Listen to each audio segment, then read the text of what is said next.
corrupt media in this country. Now we have more of the Hill's exclusive interview with the FBI informant on the Uranium One deal. His name is William Douglas Campbell. Where's the mainstream media on this? Listen to Campbell describing the criminal activity that he exposed while undercover inside a Russian state-owned company at the center of this scandal, and how he was able to unearth all of this.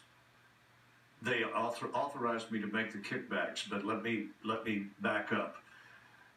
I initiated that contract as an American businessman, not as an FBI informant, and not by the direction of the FBI.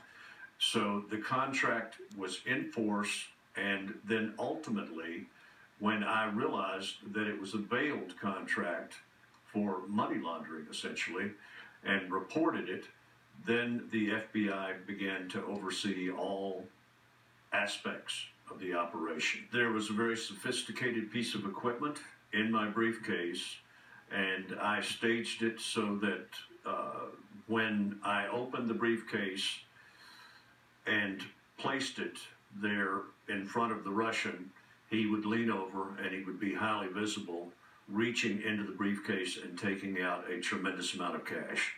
Listen to what Campbell says that he heard the Russians say about the U.S. and then President Barack Obama. It was very illuminating because of the indications that they made about the influence from the United States government, their arrogance about the weakness of our government. It was not easy to sit there and listen to it. They talked about the weakness of the president. They talked about, they spoke about his weakness, and in describing the president's weakness, they used racial epithets, which was not good. And then, of course, zero mainstream media coverage. Joining us now with more is one of the reporters who interviewed Campbell. Now, the Hill's Allison Spann is with us. Allison, thank you for being with us. Thanks for sharing this tape. It's never been seen before. He's never spoken before publicly. And I'm listening to this. He knows what's happening in 2009. He infiltrated Putin's operatives in America that had a goal to get into America's uranium market. And they're involved in bribery, kickbacks, money laundering, and all sorts of extortion. The country knew it, the FBI knew it, and they still allowed the deal to happen 18 months later, and he's talking about how weak our country is. Why did they let this happen?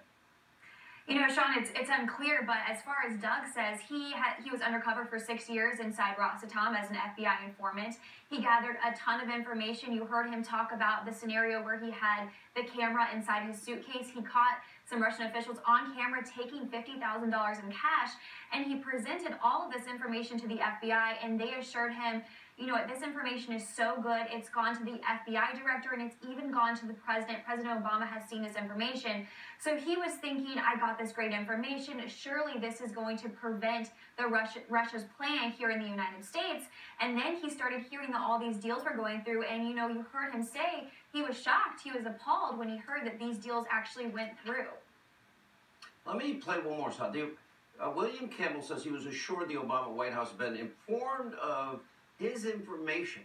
So it went to the highest level. Robert Mueller was the FBI director, Hillary the Secretary of State, then the money flow to Bill Clinton, doubling his speaking fees, money going from people involved in this, Bill Clinton Foundation.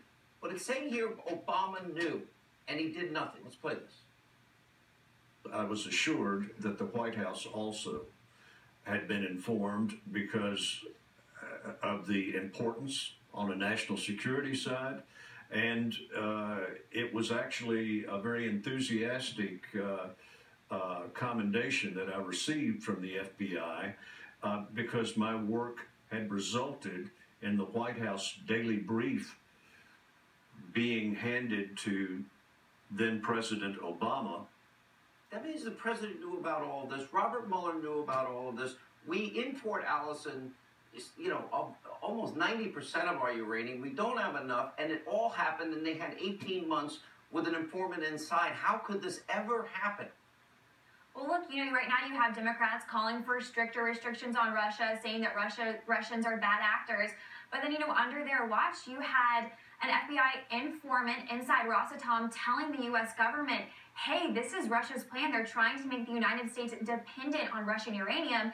And during that time when he was giving them this information, you had the deal with Uranium One go through, you had the Russians garner billions of dollars worth of new nuclear fuel contracts, and they were able to get a hold of a large percent of the United States uranium. So yeah. It is shocking. All right, Allison, thank you for sharing the tape. We appreciate it. Joining us now with more reaction, Fox News contributor Sarah Carter. You have spent hours, Sarah, with this informant. This is only the tip of the iceberg of what he's saying, but he knew the whole time. The White House knew, Hillary knew, Mueller knew, crimes were being committed, nobody stopped it. Why? That's right. It's been almost a year since I've known the informant, and the trove of information, Sean, that he's delivered is incredible. Now, I believe, and right now we know that the FBI has questioned him, that they are looking into this, that they've reopened the Clinton Foundation investigation, and they're looking at those ties between Russia, Russians with Rosatom, oligarchs that actually had connections with the Clinton Foundation. And this is really important because for a long time, people believed that the FBI had just shut down these investigations and that they were no longer looking at it. What we know now is that they are, and that they've interviewed William Douglas Campbell. Another really important factor here that a lot of people need to realize is that during this time in 2010, he also provided the United States government with sufficient evidence that Russia was also providing all kinds of assistance to Iran with their nuclear program. And what's important about that is that in 2010, Obama basically lifted the sanctions on Russia. They reset with Russia the sanctions that had been put in place by the Bush administration. So even though President Obama had all this information, he still reset with Russia. They moved forward, and we can see what happened after that with the Uranium One deal. It is so ironic in light of the phony Trump-Russia, narrative that the media pushes every second of every day. And the Clinton and the media talking points on this have been, this story has been debunked. But we learned that this informant, who you know and have spent many, many hours with and are very well aware of all of the evidence that he has available and that he's now presenting, he testified and spoke to the FBI field office investigators into the Clinton Foundation. I always say in these cases, follow the money.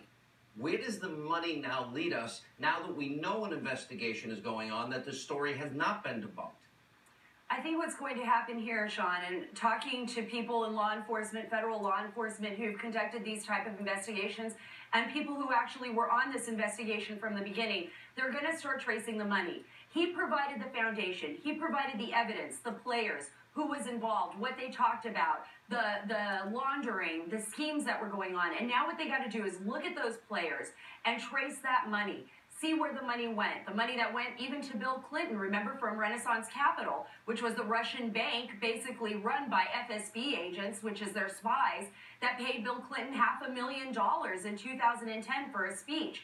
Other money that may have gone through lobbying firms that were then giving, the Global Initiative, part of the Clinton Foundation, basically free services after the money came through them. So they're going to be tracing this money. They're going to be following that money, and hopefully it'll lead to some answers and could be a lot of trouble for Hillary Clinton and the Clinton Foundation. All right, we're going to see a lot of this coming. This was in December. This informant was interviewed by the FBI field office in Little Rock. All right, Sarah Carter, great work. As our special investigation into the corrupt media continues, their efforts now to smear John Bolton as the special edition of Hannity continues.